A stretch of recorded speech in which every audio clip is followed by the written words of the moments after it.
మనము మన అపరాధముల విషయంలో, పాపముల విషయంలో ఏమైపోయాము? చచ్చిన వారము. ఏమైన వారము? చచ్చిన వారము. ఆ విషయాన్ని మీరు గ్రహిస్తున్నారా లేదా? ఆ విషయాన్ని మీరు గ్రహిస్తున్నారా లేదా? మేము చచ్చాము అనుకుని బాప్తిసం పొందాలి. బాప్తిసం అంటే కప్పు వేయచ్చు కదా, సమాధి చేయడం కదా. మరి నువ్వు చంపబడ్డావా? బతికి ఉన్నావా? ఒకసారి మీరు దాన్ని చూడండి. అక్కడ మీరు చంపవలసినవి కొలసి పత్రికలో 3వ అధ్యాయము 1వ వచనం ముందుగా చదవండి, మీకు తెలుస్తుంది. కొలసి పత్రిక 3వ అధ్యాయం 1వ వచనంలో, మీరు క్రీస్తుతో కూడా లేపబడిన వారైతే పైనున్న వాటి మీదనే గాని వెతకుడి. అక్కడ క్రీస్తు దేవుని కుడి పార్శ్వమున కూర్చుని ఉన్నాడు. పైన వాటి మీదనే గాని సంబంధమైన వాటి మీద మనసు పెట్టుకోవద్దండి. మీరు ఏమైపోయారు? వృద్ధి పొందించండి. మీ జీవం క్రీస్తు కూడా దేవుని యందు దాచబడింది. చాలా మీరు ఏమైతుంది? వృద్ధి పొందించరి. వృద్ధి పొందించరి. 2:12 అందులో 2:12 మీరు బాప్తిస్మమందు క్రీస్తు ప్రభు వారితో కూడా పాతి పెట్టబడితిరి. మీరు వృద్ధి పొందితిరి. వృద్ధి పొందినటువంటి మీరు ఏమైపోతిరి? పాతి పెట్టబడితిరి అన్నాడు. ఇంకేమన్నాడు వల్ల? 12లో మృతుల్లో నుండి లేపి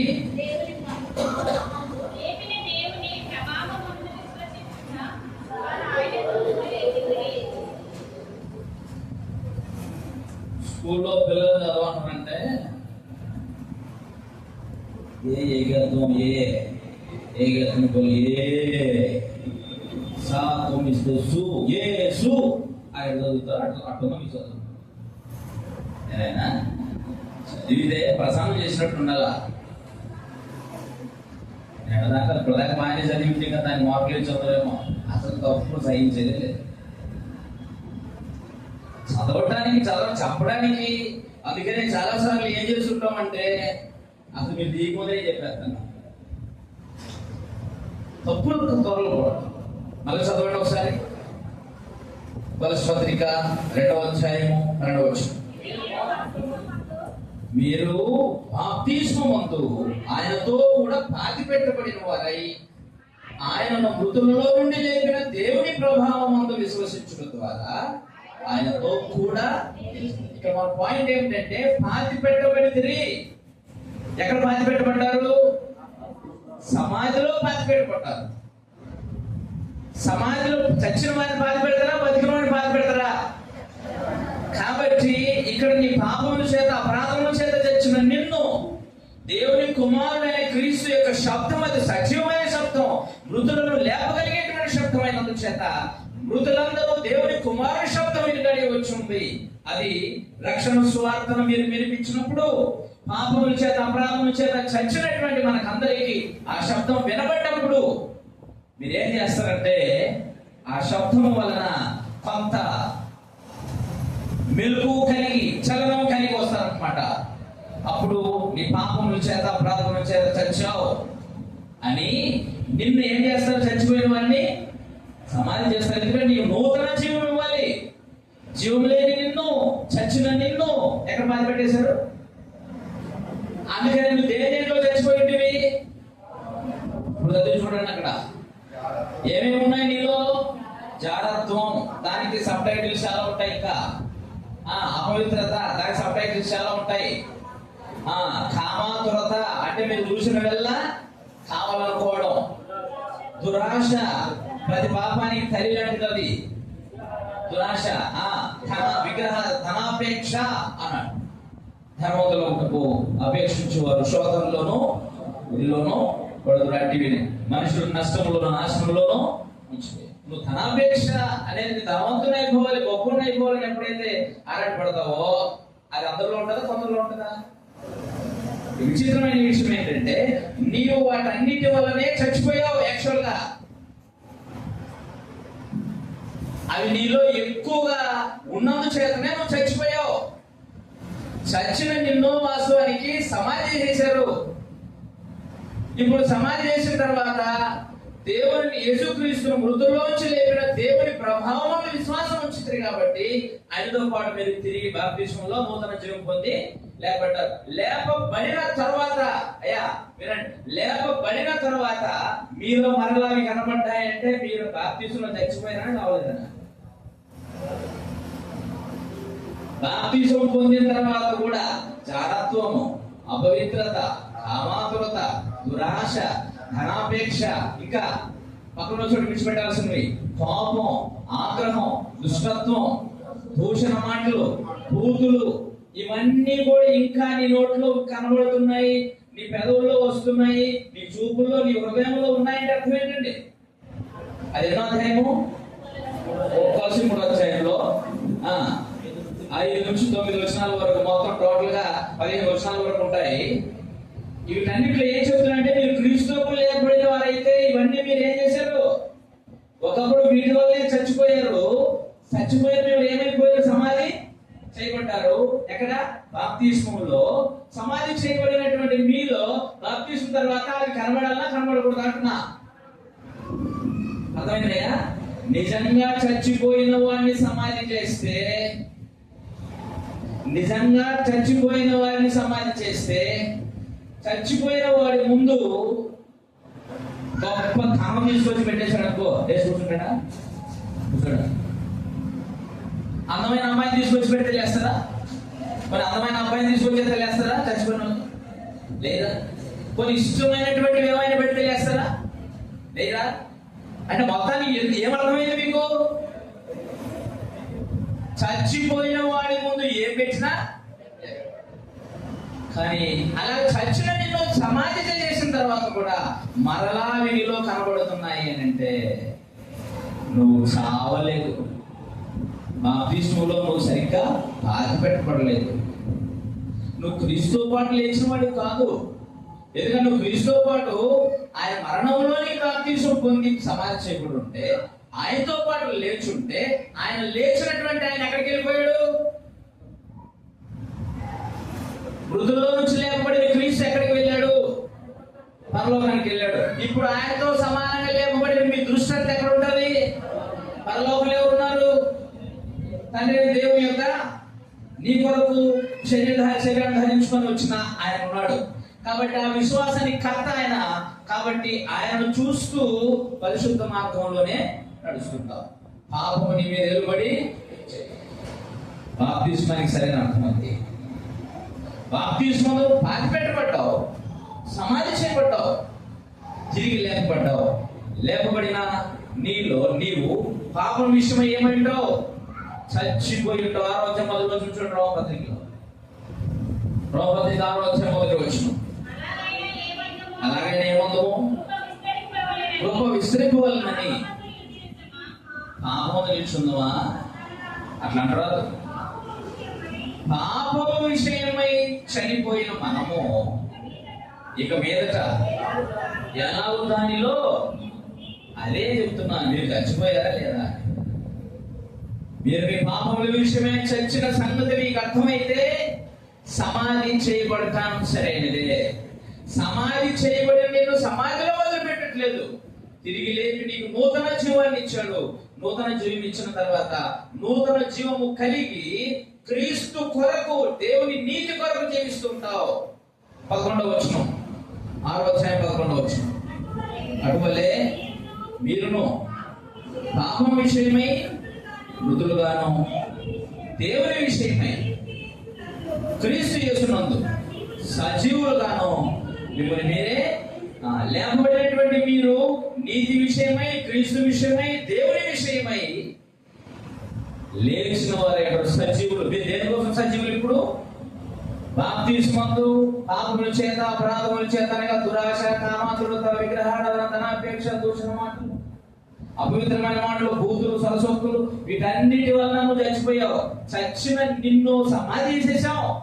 యాక్చువల్ గా సమాధి చేయబడ్డావు, మరలా నీకు బాప్తిస్మం తర్వాత నీలో ఉండవు. కానీ ఇప్పుడు లేపబడిన నీవు నూతన జీవం పొంది పైన వాటి మీద మనసు పెడుతూ నీ జీవితం అంతా ఇప్పుడు ఎవరి కోసం ఉంటుంది? దేవుని విషయమై, క్రీస్తు విషయమై నీ జీవితం. 2వ పత్రిక 5:15, 2వ పత్రిక 5వ అధ్యాయం 15 వచనం. జీవించు వారికి మీదట తమ కొరకు కాక తమ నిమిత్తమే నా కొరకే చనిపోయి తిరిగి లేచిన, మృతి పొంది తిరిగి లేచిన క్రీస్తు యేసు కొరకే జీవించుటకు ఆయన అందరి కొరకు మృతి పొంది దేనికోసం అని అంటే, నీవు ఆయన మరణంతో పాతిపెట్టబడిన తర్వాత తిరిగి లేపబడినటువంటి నీవు జీవించు వారికి మీద తమ కొరకు కాదు, తమ నిమిత్తం మృతి పొంది తిరిగి లేచిన వారి కొరకు జీవిస్తారు. బాప్తిసం ఇప్పటికే బాప్తిసం పొందిన మీరు అందరూ చాలా మంది ఉన్నారు. మీరు ఎవరి కొరకు జీవిస్తున్నారు స్పష్టంగా చెప్పగలరా? సత్య సంబంధమైన బాప్తిసం పొందినటువంటి వాళ్ళు, సత్యం మీద బాప్తిసం పొందిన వాళ్ళు ఉన్నారు కదా. మీ జీవితం ఎవరి కొరకు? ఒకవేళ నీ కొరకు చనిపోయి తిరిగి లేచిన క్రీస్తు కొరకు నువ్వు జీవించకపోతే, నీవు సమాధి పొంది సమాధి చేయబడి తిరిగి లేచిన పని ఎవరి కొరకు? ఎవరి కొరకు జీవిస్తున్నావు? క్రీస్తు మరణం, సమాధి, పునరుత్థానానికి సాదృశ్యమే బాప్తిసం. కాబట్టి క్రీస్తు సమాధి చేయబడ్డాడు, మన అందరి పాపం మీద చనిపోయాడు. నీవైతే నీ పాపం కోసమే చనిపోయాడు, మనందరి కోసం సమాధి చేయబడి తిరిగి లేచాడు. ఇప్పుడు దేవుడు తన శక్తి చేత తన కుమారుని విశ్వసించినందు చేత క్రీస్తు యేసు ద్వారా నిన్ను కూడా పైకి లేపాడు. లేపిన తర్వాత నీ జీవితము ఆయన కొరకు. మరి నీ కొరకే జీవిస్తున్నామే. దాని సాదృశ్యమైన బాప్తిస్మంలో పాల్పొందిన బ్రతుకుతున్నావు అనేది నీవు పొందిన బాప్తిస్మమును బట్టి నువ్వు అర్థం చేసుకోవాల్సింది. బాప్తిస్మం పొందేటువంటి వాళ్ళు ఎవరైనా ఉన్నట్లయితే వాళ్ళ కూడా విషయాన్ని గ్రహించాలి. ఇక మీదట మీరు దేని కొరకు బ్రతికారో దాని కొరకు బ్రతకూడదు. ఇంతకుముందు మిమ్మల్ని ఏవేవి ప్రభావితం చేశాయో లోకంలో బ్రతకడానికి, అవన్నీ కూడా మరలా మీ జీవితంలో కనబడకూడదు. ఇంతకుముందు పాపము భ్రమ చేత మీరు పట్టబడ్డారు, ఇప్పుడు పాపం విషయమై మీరు చచ్చిపోయి ఉంటారు. పాపం నీ ముందుకు వచ్చినా కూడా నువ్వు పాపాన్ని చేయలేవు. ఇప్పుడు నీ జీవించేటువంటి జీవితం అంతా క్రీస్తు కొరకు, దేవుని కొరకు, నీతి కొరకు జీవిస్తావు. నీ కొరకు నువ్వు జీవించలేవు. నీ ఆత్మ రక్షణ కొరకు నువ్వు పరిశుద్ధంగా బ్రతుకుతావు. నేను నడిపించగలిగి నీ నాయకుడి కొరకు, నీ నాయకుడు అంటే నీ రక్షకుడు, నీ యాజకుడు, నీ ప్రభువు, నీ రాజు, ప్రభుని క్రీస్తు, ఆయన చూపిన మార్గంలో ఆయనే చూస్తూ నడుస్తావు. నీ ఆలోచన విధానం మారిపోతుంది. అలా కాకుండా నువ్వు నీ ఇష్టానుసారంగా ఇంకా బ్రతుకుతున్నట్లయితే నీ బాప్తిస్మములో దేవుడు ఇచ్చిన వాగ్దానం వారసులు కాలేదు అనేటువంటి విషయం దయచేసి గుర్తుంచుకో. బాప్తిస్మం అంటే మరణము, సమాధి, దాని మీద గ్రహించాలి. Okay, right. ఇప్పుడు బాప్తిస్మం ఎవరు పొందాలి? బాప్తిస్మానికి అర్థం చెప్పా. బాప్తిస్మం ఎవరు పొందాలి? తాము పాపులమని గ్రహించిన వారు, దేవుని వాక్యమును బాగా నేర్చుకున్నవారు. ఏం చేయమన్నాడని యేసు ప్రభు వారు? మీరు వెళ్ళి సమస్త జనులను శిష్యులుగా చేయండి.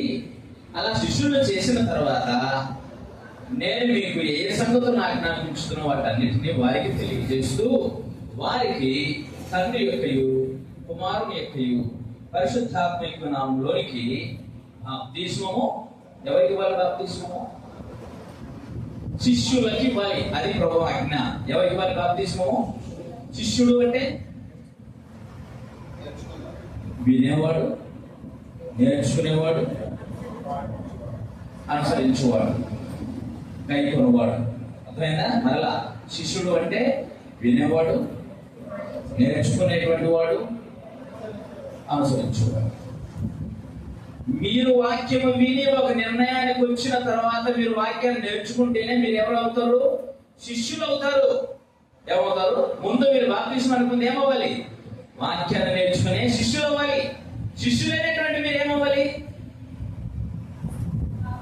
శిష్యులు అవ్వాలంటే ముందు వినాలి, నేర్చుకోవాలి. అందుకే నోట్స్ బుక్ పెట్టుకొని రావాలి, నేర్చుకోవాలి. తర్వాత ఏమవ్వాలి? నడుచుకోవాలి అనే నిర్ణయానికి వచ్చిన వాడే ఏం చేయాలి? ఇప్పుడు బాప్తిస్మము. ఇది ప్రభు యొక్క ఆజ్ఞ. ఓకేనా? ఎవరు పొందాలి బాప్తిస్మము? ఆత్మలో తాము నశించాము కనుక మమ్మల్ని మేము ప్రభు అయిన క్రీస్తులో కట్టుకోవాలని క్రీస్తుని గురించి, తండ్రిని గురించి, పరిశుద్ధాత్మని గురించి నేర్చుకున్న వారై బాప్తిస్మం పొందాలి. ఎస్, బాప్తిస్మం పొందవలసిన క్రమం ఉంటుందండి. నేను కూడా చెప్పాను ముందుగా, మొదటి భాగంలో తెలియజేశాను. బాప్తిస్మం పొందాలనుకున్న వాడు ముందు ఏమవ్వాలి? బాప్తిస్మం పొందేవాడు ఫస్ట్ ఏం చేయాలి?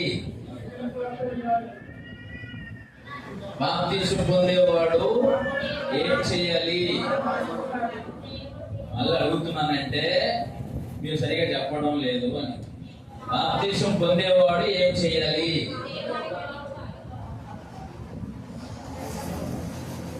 మీరు మర్చిపోతారు కాబట్టి, పొందేవాడు విశ్వాస క్రమంలో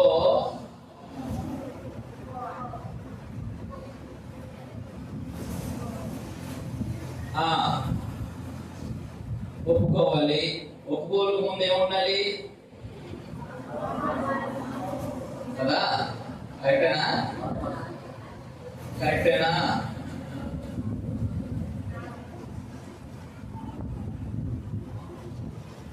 మారు మనస్సు. మారు మనస్సు ముందు ఏం రావాలి?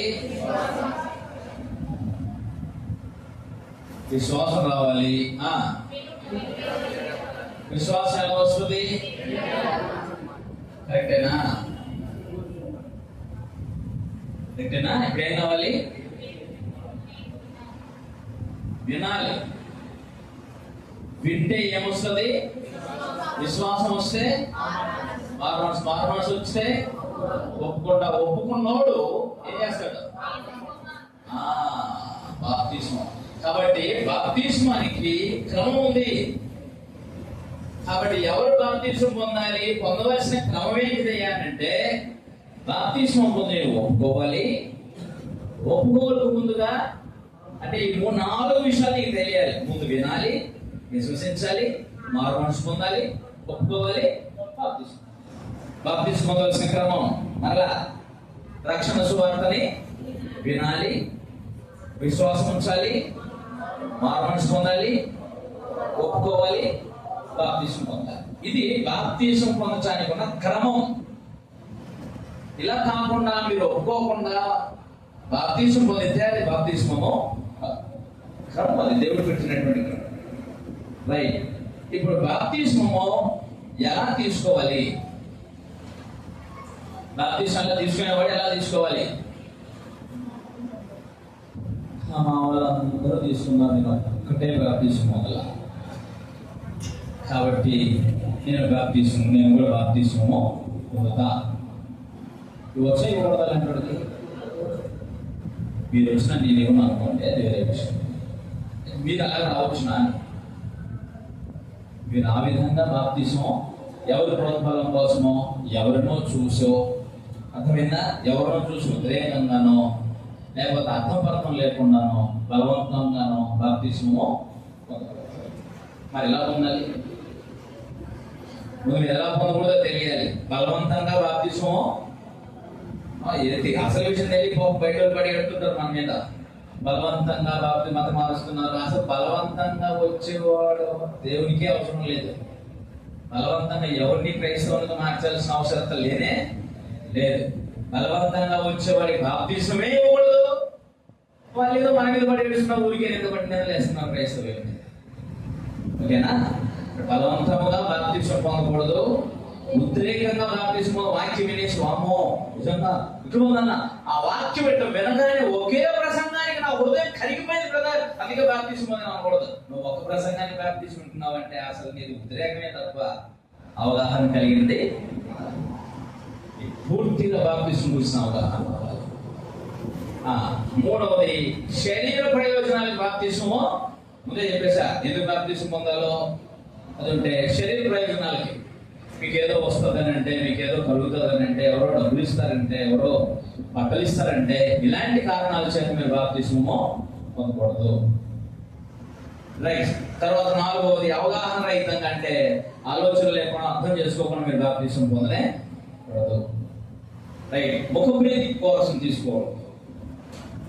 ముఖప్రీతి కోసం అని అంటే, ఇంతకాలం నుంచి పాస్టర్ గారు వాక్యం చెప్తున్నారు, ఇప్పుడు కూడా బాప్తిస్మం పొందకపోతే పాస్టర్ గారు ఏమనుకుంటారు, మా నాన్నగారు నన్ను ఇంతకాలం నుంచి బాప్తిస్మం మీటింగ్లు తీసుకుపోతున్నారు, ఇప్పుడు బాప్తిస్మం పొందకపోతే మా అమ్మ మా నాయన నన్ను ఏమేమంటారు, కాబట్టి బాప్తిస్మం పొందితే పోలా అని ముఖ ప్రీతి కోసం కూడా బాప్తిస్మం పొందనే.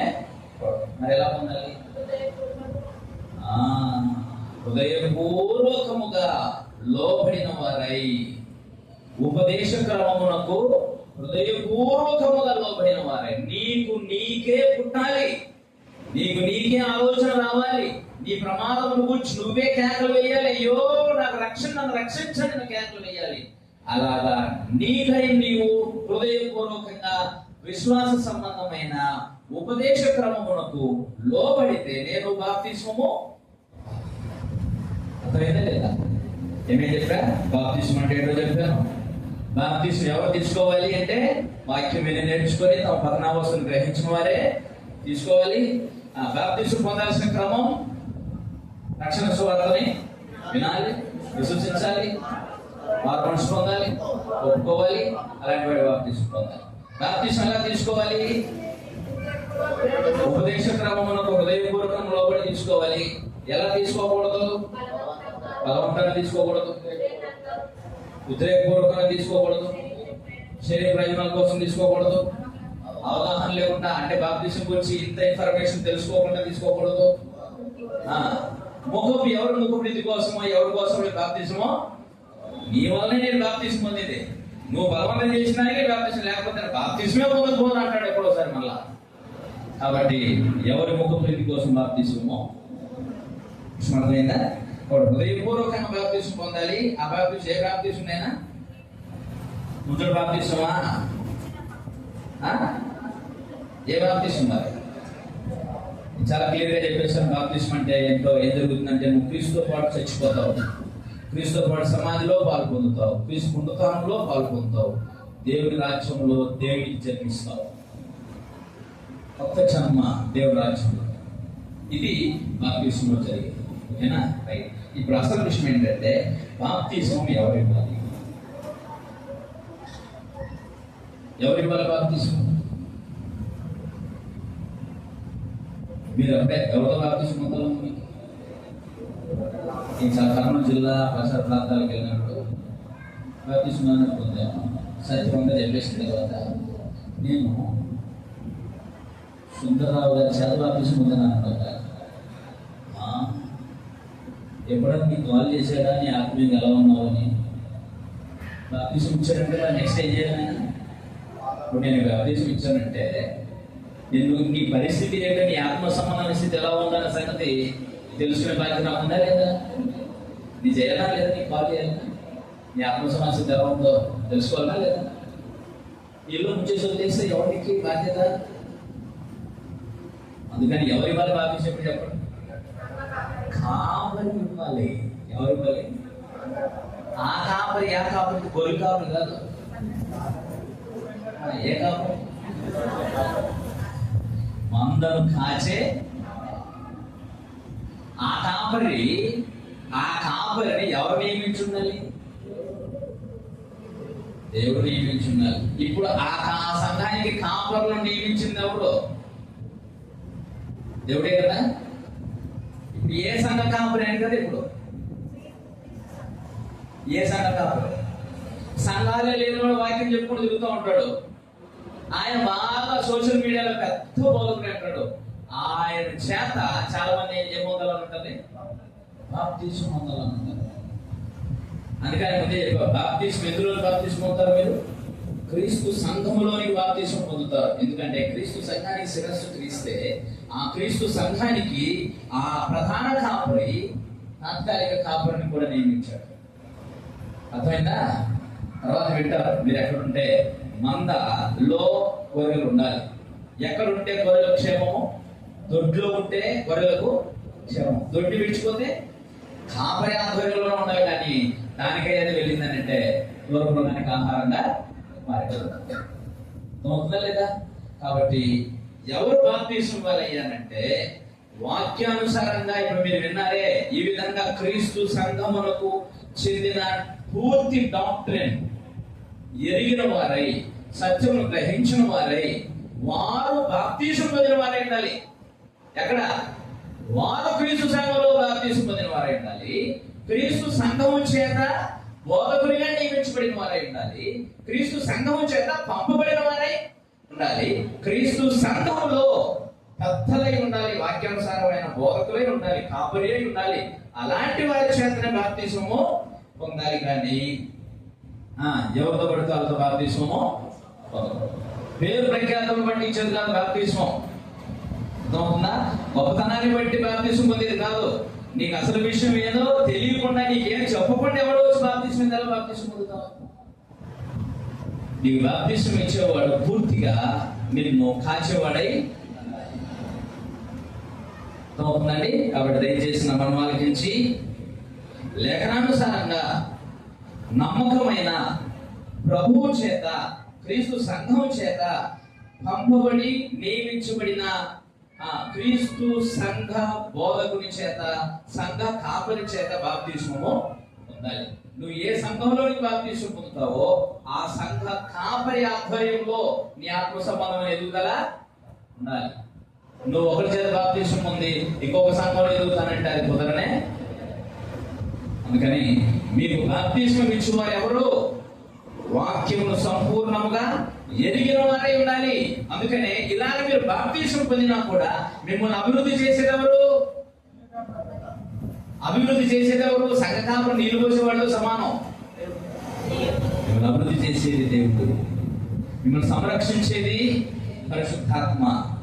మీకు కేవలం బోధకుల ద్వారా వాక్యం బోధించి మిమ్మల్ని సరిచేసేది మాత్రం పరిశుద్ధాత్ముడే.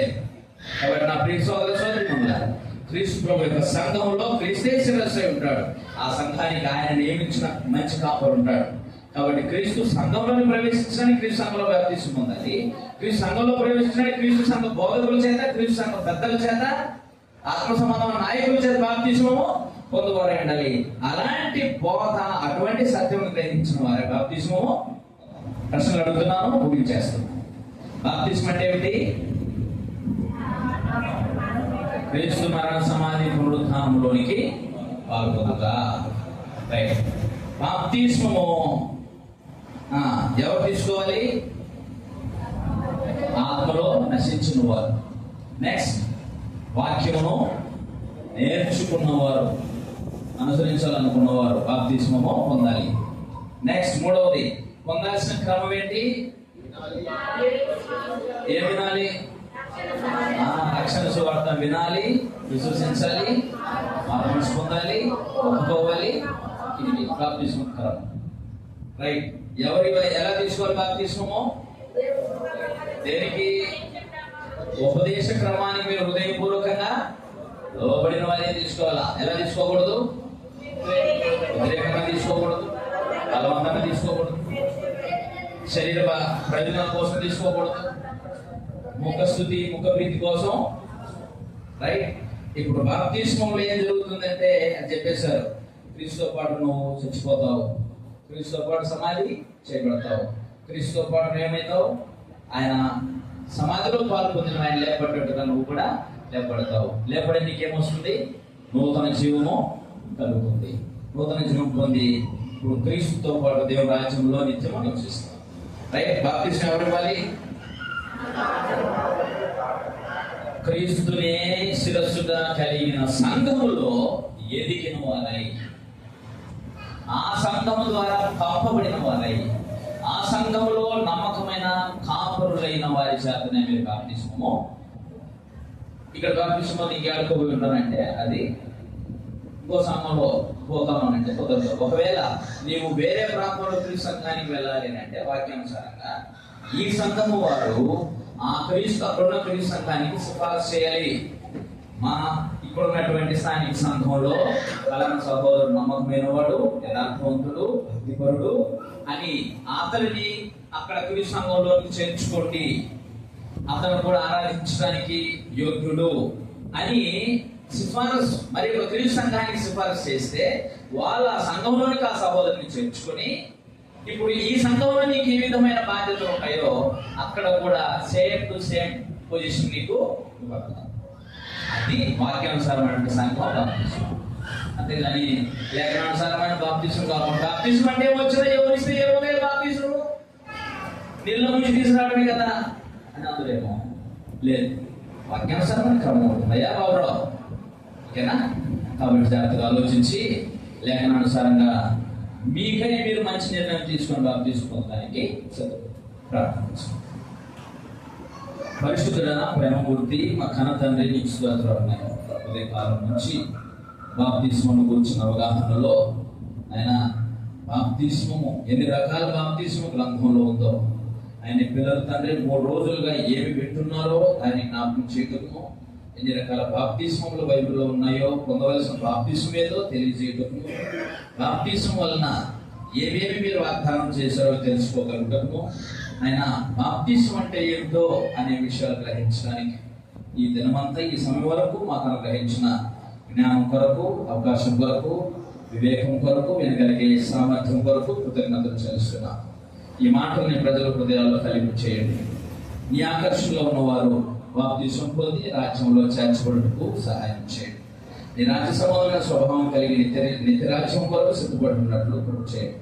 సమస్త విధములైన మహిమ ఘనత ప్రభావం నీకు చెల్లిస్తూ ఆయన జరుగుతున్న సమస్త కార్యక్రమాలు నీ మహిమ కొరకే సఫలం చేయమని మా దేని ప్రార్థన మీ కుమారుడు మా ప్రభువుని క్రీస్తు నామమున ప్రార్థిస్తున్నాము తండ్రి. అదే వందనాలు. థాంక్యూ.